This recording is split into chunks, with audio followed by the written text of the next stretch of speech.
শুভ সকাল।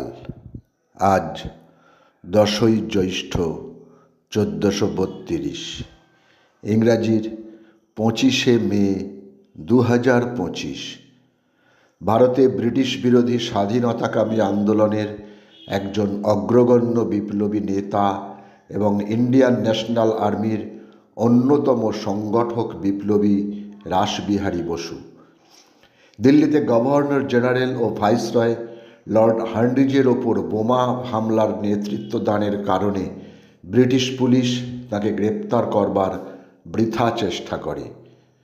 তিনি সুকৌশলে ব্রিটিশ গোয়েন্দা সংস্থার নজর এড়িয়ে জাপানে পালাতে সক্ষম হন। সময়টা 1915। ভারতের বাইরে সিঙ্গাপুরে তিনি আজাদ হিন্দ ফৌজ গঠন করেন ও পরবর্তীকালে নেতাজির হাতে আজাদ হিন্দ ফৌজের পরিচালনার ভার তুলে দেন। 25শে মে 1886 পশ্চিমবঙ্গের পূর্ব বর্ধমান জেলার গ্রাম সুবলদহে তিনি জন্মগ্রহণ করেন। পশ্চিমবঙ্গের বাঁকুড়ার যুগীপাড়ায় এক পরমাণিক পরিবারে জন্মগ্রহণ করেন রামকিঙ্কর বেইজ। সময়টা 1906। তিনি ছিলেন আধুনিক ভারতীয় ভাস্কর্য কলার অন্যতম অগ্রপথিক।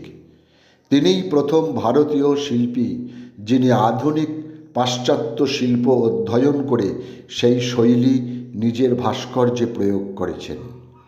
তাকে ভারতীয় শিল্পে আধুনিকতার জনক ও অন্যতম শ্রেষ্ঠ শিল্পী বলে মনে করা হয়।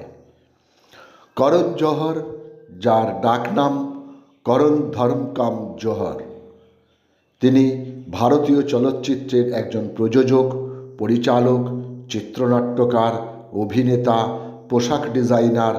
পাশাপাশি তিনি টিভি শোয়ের একজন উপস্থাপক।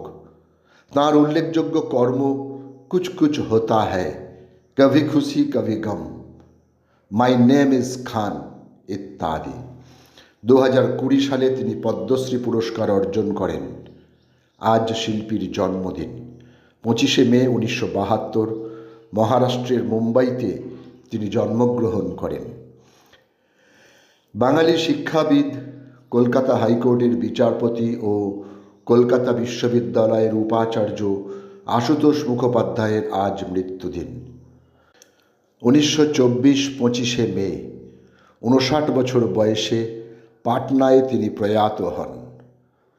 একজন বাঙালি সাহিত্যিক ও ঔপন্যাসিক চারুচন্দ্র চক্রবর্তীর, যিনি জরাসন্ধ ছদ্মনামে অধিক পরিচিত।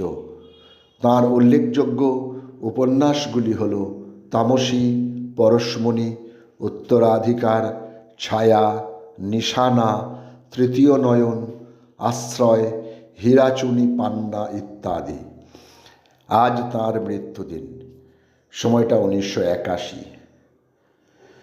ভারতীয় চলচ্চিত্র অভিনেতা, প্রযোজক, পরিচালক ও রাজনীতিবিদ সুনীল দত্ত সদনা, সুজাতা, মুঝে জিনে দো, গুমরাহ, ওয়াক্ত, খানদান সহ বহু চলচ্চিত্রে তিনি উপহার দিয়েছেন আমাদের। মুঝে জিনে দো চলচ্চিত্রে দুর্দান্ত অভিনয় তাকে খুব জনপ্রিয় তারকার স্থান করে দিয়েছিল। মহারাষ্ট্রের মুম্বাইতে 25শে মে 2005 75 বছর বয়সে তিনি প্রয়াত হন। সকলকেই আমার আনত প্রণাম।